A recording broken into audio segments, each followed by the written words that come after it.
నా దేవుడు పరిశుద్ధుడు, నేను కూడా పరిశుద్ధుడును. మరొకసారి, నా దేవుడు పరిశుద్ధుడు, నేను కూడా పరిశుద్ధుడును. ఆమేన్. అంటే అపోస్తలుడైన పేతురు ఏమంటున్నాడంటే, మన దేవుడు పరిశుద్ధుడు కాబట్టి మీరు కూడా పరిశుద్ధులై ఉండాలి అని చెప్తూ ఏమంటున్నాడు అంటే, మన దేవుడు పరిశుద్ధుడు కాబట్టి మనల్ని పిలిచాడు. ఆమేన్.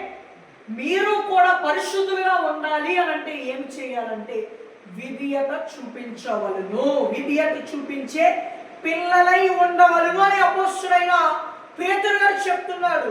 అసలు విధేయత ఎందుకు చూపించాలి, ఎందుకు ఒబీడియన్స్ చూపించాలి అని అంటే, మనల్ని పిలిచింది ఎవరు అని అంటే కనుక పరిశుద్ధమైన దేవుడు పిలిచి ఉన్నాడు. ఆమేన్, హల్లెలూయా. ఆ దేవుడు పరిశుద్ధుడు కాబట్టి మనల్ని ఎందుకు పిలిచాడు అని అంటే కనుక మనము కూడా పరిశుద్ధముగా ఉండాలి అని కోరుకుంటున్నాడు. ఆమేన్. మనము కూడా పరిశుద్ధంగా జీవించాలని కోరుకుంటున్నాడు, మనము కూడా పరిశుద్ధంగా బ్రతకాలని కోరుకుంటున్నాడు. కాబట్టి ఆ దేవుడు మనల్ని ఎవరు పిలుస్తున్నాడు అని అంటే కనుక, నేను పరిశుద్ధుడిని, మీరు కూడా పరిశుద్ధులుగా ఉండాలి. అయితే మీరు ఏమి చేయాలి అని అంటే, మొదటిగా నా పిలుపుకు విని మీరు నాకు విధేయత చూపాలి.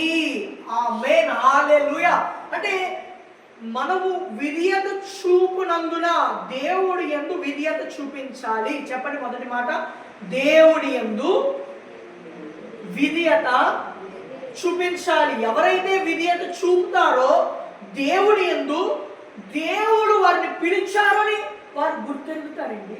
అంటే దేవుడు పిలిచారు అని గుర్తెరగకుండా, దేవుడు పిలిచాడు అని గమనించకుండా వారు ఉంటే గనక, నా దేవుడు పరిశుద్ధుడు కనుక నేను కూడా పరిశుద్ధంగా ఉండాలి అని వారు గ్రహించలేరు, వారు గుర్తెరగలేరు, వారు తెలుసుకోలేరు, వారు గమనించలేరు. ప్రియ దేవుని సంగమా, కానీ ఈ మధ్యాహ్న కాల సమయంలో మన పరిశుద్ధ దేవుడు మనల్ని పిలుస్తున్నాడు అని మనము నిజముగా విధేయత చూపి ప్రభువునందు ఉండగలిగితే గనక, దేవుడి యందు విధేయత చూపించగలిగితే గనక దేవుడు పరిశుద్ధుడు అని గమనించగలుగుతున్నాం. మొదటిగా ఆయన పరిశుద్ధుడు కాబట్టి ఆయన బిడ్డలమైన మనము కూడా పరిశుద్ధులుగా మార్చబడాలి అని. ఆమేన్, హల్లెలూయా.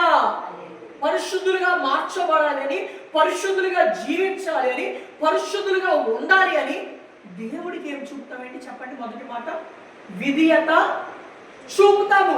ఒక వ్యక్తి దేవుడికి లోబడినంత వరకు, ఒక వ్యక్తి దేవుడికి విధేయత చూపనంత వరకు, ఒక వ్యక్తి దేవుడి వైపు తిరగనంత వరకు అతడు పరిశుద్ధపరచబడలేదు. అతడు పిలిచిన దేవుడు పరిశుద్ధుడే, కానీ ఆ వ్యక్తి పరిశుద్ధపరచబడలేడు, ఆ వ్యక్తి పరిశుద్ధంగా ఉండలేడు, ఆ వ్యక్తి పరిశుద్ధంగా బ్రతకలేడు, ఆ వ్యక్తి పరిశుద్ధంగా ఉండలేడు.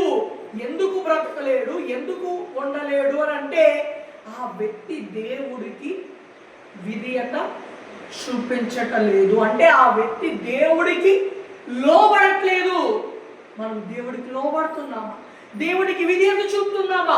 ఒకవేళ నిజముగా దేవుడికి లోబడగలిగితే, దేవుడికి విధేయత చూపగలిగితే, మన దేవుడు పరిశుద్ధుడై ఉన్నాడు కనుక మనం కూడా ఎవరండి? పరిశుద్ధులమై ఉండగలుగుతాము. ఆమేన్.